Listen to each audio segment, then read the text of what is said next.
Going on, people, man? Um, I think it's very vital that I make this video for the Boston Celtics. I gotta be quite frank here. This team's not good enough to even make it through the first round of the playoffs. I don't feel comfortable with them playing Milwaukee. I don't feel comfortable with them playing Philly. This team lacks something, and that's called ambition, and it's called, you know, going on the court and giving it your all. Um, this team is lacking some defense, man, especially from the second unit. Um, Seems like, the first unit could put up numbers, right? Then they take their foot off the gas pedal, put the second unit in, and it's like there's not a care or an urge to win. Um, so for me, this team needs a jump, and I want to bring in two players, and hopefully the Celtics are listening because I'm a diehard Celtics fan, born and raised in Boston. I live in the city. I know this team, and I know something just doesn't feel right. And Brad Stevens made no splash in free agency. He brought a guy in named Muscala. Who the hell is that? Please tell me. Like, at least, right? He could have brought in Thibault, Jay Crowder, guys like that. You know, some type of anchor piece that could fight on defense and still has offensive capabilities to score. He could have balanced it out like bringing in Luke Kennard or Thibault. Now you have a combination of defense and offense, or Dwight Howard, um, DeMarcus Cousins.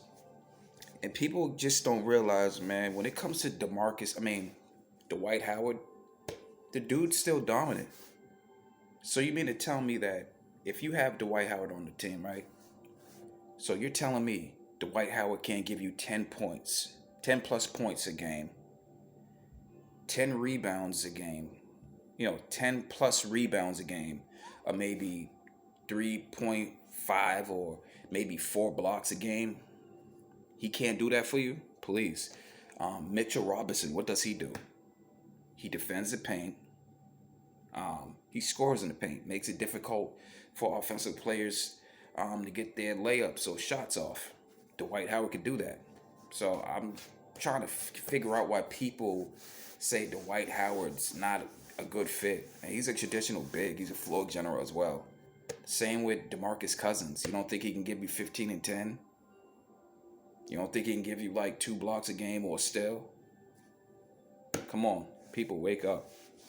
This team is not good enough, bro. I don't feel comfortable with them even playing Milwaukee in the first round, bro. That team is stacked. They're offensively and defensively good. I'll say defensively good first, then offensively. I don't see them competing. I just don't see them competing with that team right now. So, I know there's a roster spot open. So for me, I will try to make 2 roster spots open, and I bring in Kent Bazemore and Dwight Howard. There's some other guys out there, DeMarcus Cousins, Rodney Hood. But for the sparks on defense, DeMarcus Cousins, Dwight Howard and Kent Bazemore. Those are 2 defensive guys. And plus, Kent Bazemore is good offensively. We're talking about a guy that's 6'4" with a 7-foot wingspan.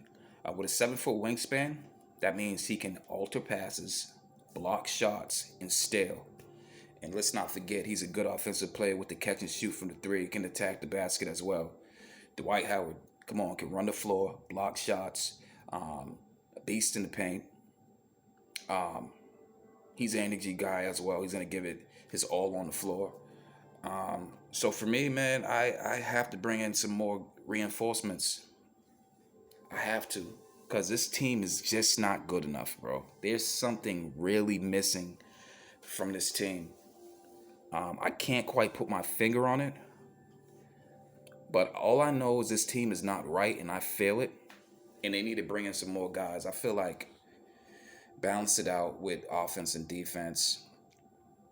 So when I mentioned Dwight Howard and Kent Bazemore, those are the 2 guys I think that can really get it cracking and open up this team up.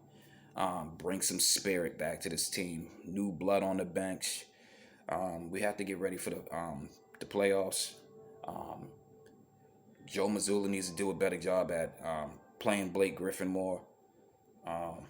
Some of these players are not even seeing time on the floor, and we have to get these players ready. So yeah, I mean, you need a floor general, you need a dominant big man because Rob Williams can't stay healthy. You know, he's hurt right now.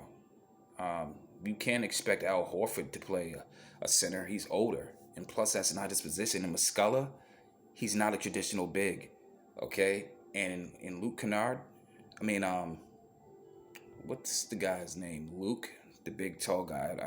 I don't remember his last name because he's a big stiff to me.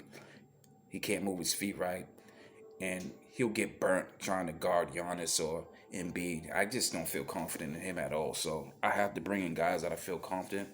And Kent Bazemore and Dwight Howard. I can't say it any more or any sweeter than that. So what do you guys think, man? Let me know. Subscribe to the channel. It's early in the morning, so my brain is like it's tapped right now. But I felt like I need to make this video, man, because this team ain't right. This team ain't right. They got to get it together. And Brad Stevens, bro, you've been skating. You've been skating, man. You can't skate no more, man. You got to make some more moves, man. What you did, you didn't make good moves in the offseason. You know, on the trade deadline, you didn't do nothing, bro. I thought you were going to make some type of splash. You didn't do nothing. You didn't even do nothing in the buyout market. There's still free agents out there that you can bring on board. You know, make another roster spot open. You need 2 roster spots open. You need a big man, a real traditional big, and you need a spark plug, a defensive guy that could give it to you defensively and offensively. Like I said, last time mentioning him, Dwight Howard, Kent Bazemore. You would not be mad once they are on your team. I'm out of here, man.